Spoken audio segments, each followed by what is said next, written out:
Ishin-den-shin is a microphone that transmits sound through touch.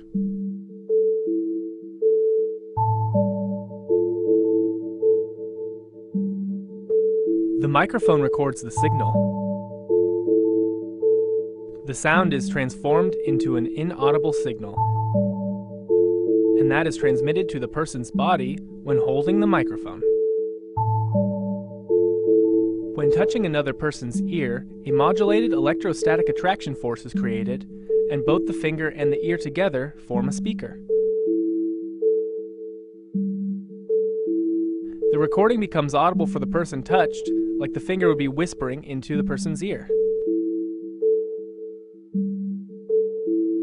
The installation consists of only a microphone in an empty room.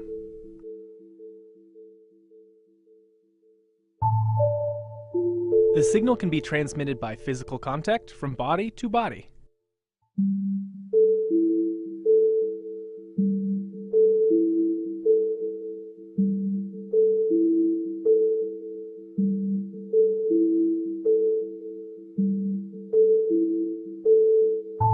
Secrets, messages, and whispers can be transmitted from person to person with different contacts. The body becomes a broadcasting source for the recording.